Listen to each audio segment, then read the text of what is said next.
So let's go ahead and let's clean this out with some brake fluid, or brake clean I should say.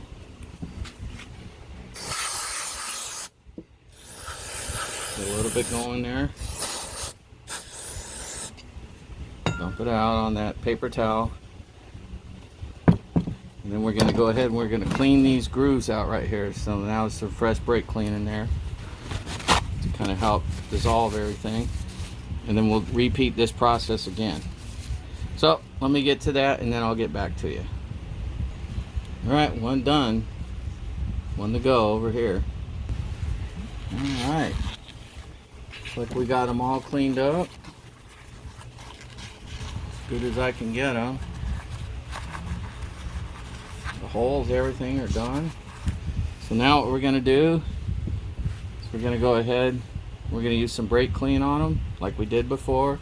Then we're going to dust them and dry them off.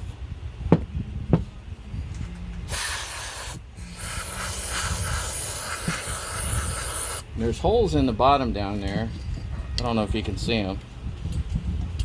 Right down here on this side on the bottom there. It's kind of hard to see, but there's a hole where that red straw is pointing. Let me see if I can, right there. There's a hole down in there, and there's a slot right down in here. Let me see if I can't zoom in for you. There you go. Alright, see that hole in the bottom? That's where the fluid goes out. And this one over here on the top, on the other side, on the left, top of the screen, that's where it goes out, the brake line hole. And this hole up here on the top, that goes for the brake bleed. So we'll have to make sure and clean up in that hole too.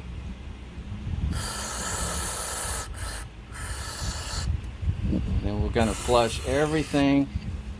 Let's try a different setting. There we go. We're going to try to force everything down to that bottom hole down there. All the contaminants, anything that's in there. It's going to get down that hole and drain out into this lower cylinder. Whoa! Got a little rambunctious there. We're going to clean that one up. And then we're going to rotate that over and clean everything out that hole. Sorry about that.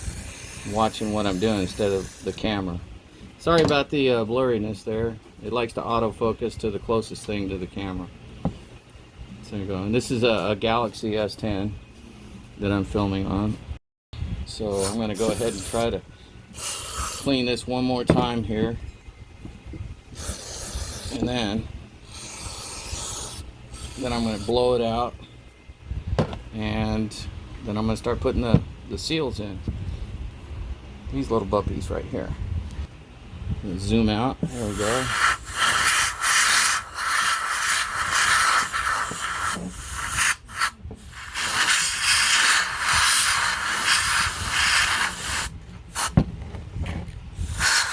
What's nice about brake fluid is that it evaporates when you get a little bit of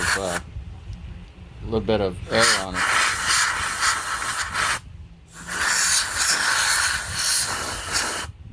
So I'll get up in these holes. Make sure they're all nice and clean. No dirt and crap coming out. Don't want that in your piston to bind up. Alright, I think we're good on that. So now what we do is let's go ahead and get the seals in. And for the seals, let me see if I can find it. Here it is. For the seals, I actually use a little bit of high temperature thread locker, and the reason I use this is because I don't want those seals moving around in there at all. And the thread locker, you can pull it out later if you need to. Excuse me. So what I do is I put just a little bit of thread locker on there and I smooth it all the way around. Get some off my finger here and get it on here. And then I go ahead and install it. Anything that's left there on the inside right here, I'm going to deal with that later after I get it installed. You can't get away with getting some of it in the cylinders, but you can remove it. So that's what I'll do, is I go in here and I start here and I just kind of gently push all the way around. Let's see if I can't zoom in a little bit.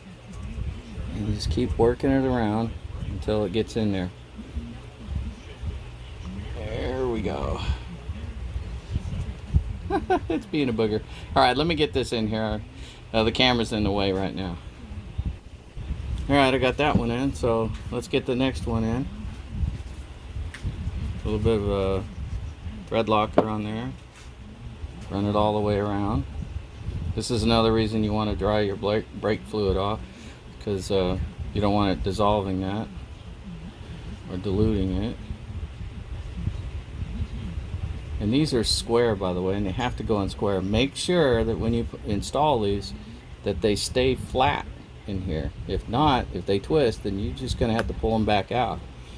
There you go. Okay, now that they're in and they're flat all the way around, now we're going to use some isopropyl alcohol or rubbing alcohol or whatever kind of alcohol you have, and you just clean off all that extra thread locker. You don't want to soak it, because if you soak it, it might go down in the crack and dissolve it. So you just want to get the stuff off the surface. That's it. There we go. So, right, let me finish this up. Alright, I got all those wiped out. Now I'm going to, since I used a paper towel in there, I want to blow any fibers or hairs that's left in there back out. So I'm going to do that. That little cloud of dust you saw is if you turn these upside down, it'll vent the propellant in there. So try not to shake it too much. Make sure you get them blown out really well. Let's turn them over this way so we get a little bit more light for you guys. There we go. Okay, now let's install the pistons. And for the pistons, just use a little bit of isopropyl alcohol on them, rubbing alcohol, whatever you want. And you just dry them off real good. Get any oils or anything that were on there that aren't supposed to be on there. You only want brake fluid on here. So we'll set this right here. It's clean. Good. Same thing with this one. Clean them up real well.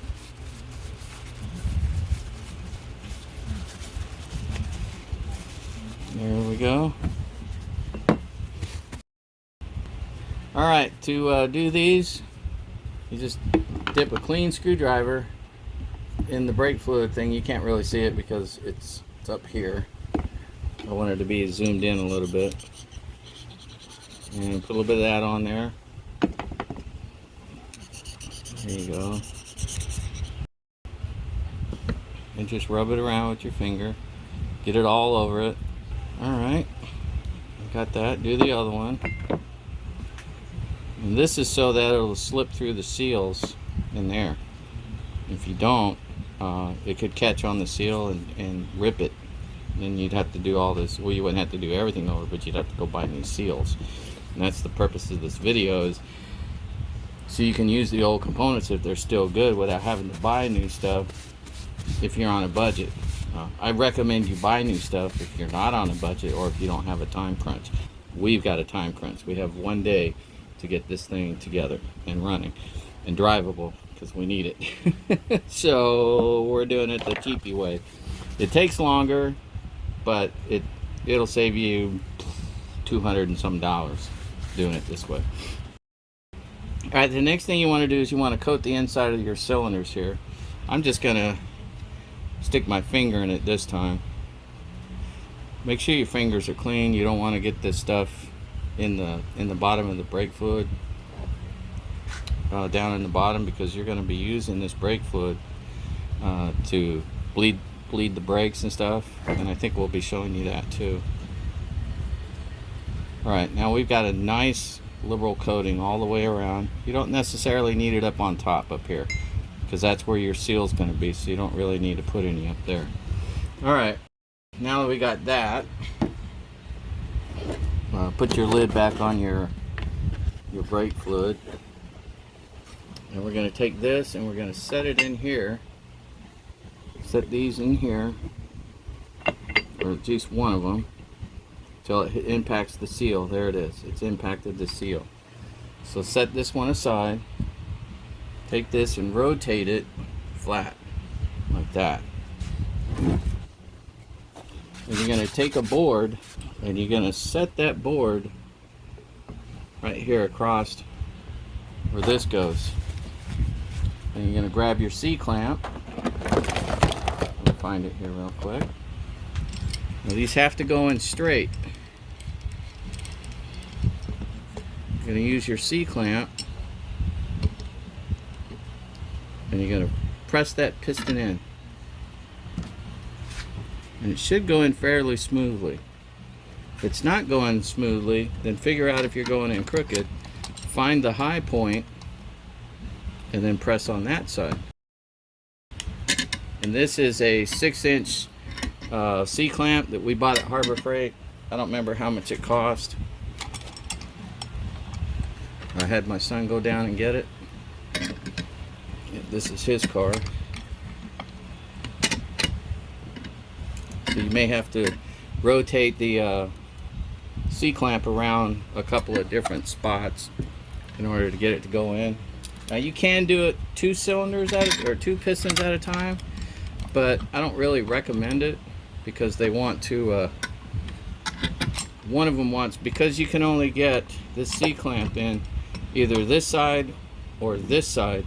What happens is one ends up going in this way and it makes the other one try to go in crooked. So I recommend you just do one at a time. So let me get this in all the way and then we'll do the other one. And this is how I was talking about, it goes in crooked sometimes. So you can see the high spots on the left. Starts to get hard, check that. And I just had this, so I'm going to go over there and put the C-clamp on this side right here to level it out and get it in the hole straight. Alright, once it gets past the seal, you may even hear like a little pop or something. And it starts to go in. And it'll go in easy. See how it's just easy? I'm just doing this. It's just super easy. Alright, when it gets to the bottom, it'll stop. You'll feel that. Don't try to force it past the bottom. It's not a good idea. Okay, here we go. That one's in. Now we can go do the other side. See if I can't get this up here so you can see it better. And they're a real booger to get past the seal at first. They're pretty tough. And when they do, you usually hear like a little pop. And then it'll go in. I'm slightly off center here, so I'm going to reposition. There it goes. You hear that pop? That's what you're looking for. That means it went past the seal.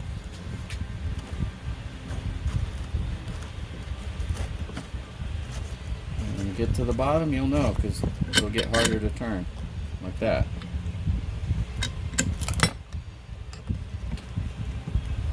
Alright, we're bottomed out.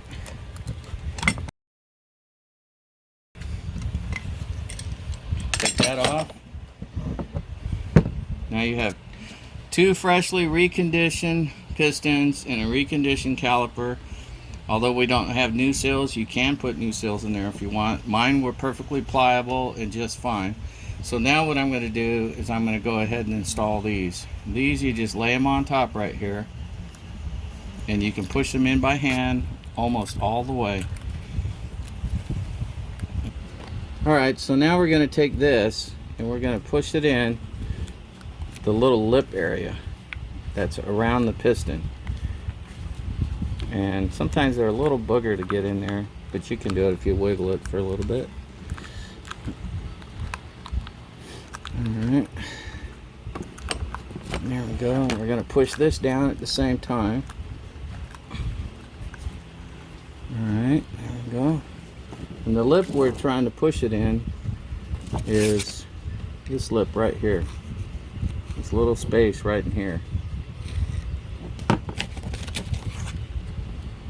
That's where this little lip right here is going to go. This little area. This little rinse set area is going to go into that lip right there.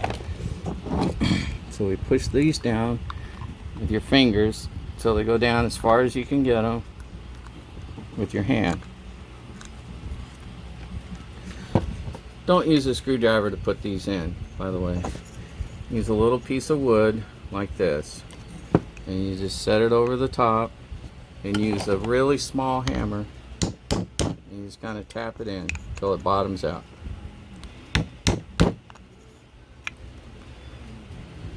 You want to use the wood instead of a screwdriver because you don't want to tear your boot. See how pliable these are? These are used boots, but they're perfectly fine. There's nothing wrong with these at all. I didn't need a new pair. And if you're really concerned about it, you could put like a super fine coat of engine RTV on it. There we go. Alright, so let's get the other one. Before I do the other one though, some of the dirt bits came off and got in there, so I'm going to grab my air duster. I'm going to blow that out. Dirt and dust in this area is not super critical, or dirt would be, but a little bit of dust isn't. Because you don't want moisture to get here, because then it'll start to corrode the piston again, and then that piston will try to seize up like it did on when we first did this. Some people will put a little bit of brake fluid on the seal right here, and that's fine if you want to do that as a little bit of moisture barrier. A little tiny bit of grease wouldn't hurt either. It makes it easier to get this on. I was in a hurry to do this, so I didn't do it for you guys. Maybe I should have. There we go. Ah, geez. All right, I'm going to put a little bit of brake fluid on there to make it easier to get in.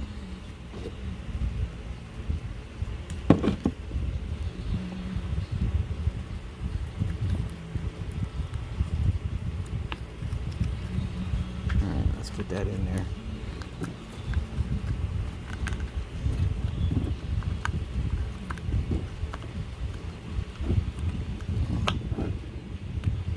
Come on, there we go. Come on, get down there. Almost got it. Now you probably could use a little screwdriver to gently motivate it like that. There you go. But I don't recommend it for doing the install of the main frame right here. See how this sits up and this one is lower? This is what you're going to push down by hand as much as possible. Right there. And then use your little stick that you've got shaped to stick in there and kind of tap it in.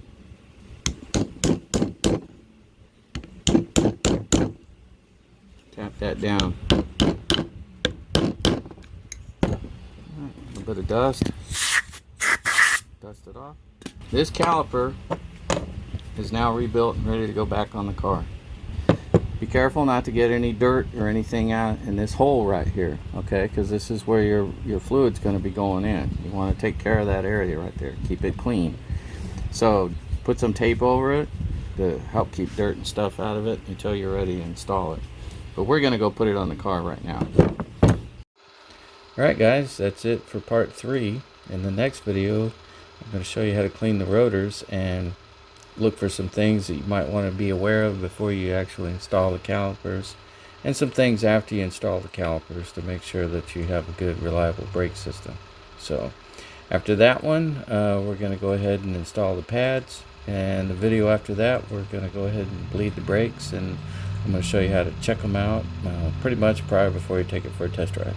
So join me in the next videos. If you enjoyed the video and you learned something, please give it a thumbs up. If you really want to help the channel, please subscribe. So God bless y'all and keep on you out. Bye.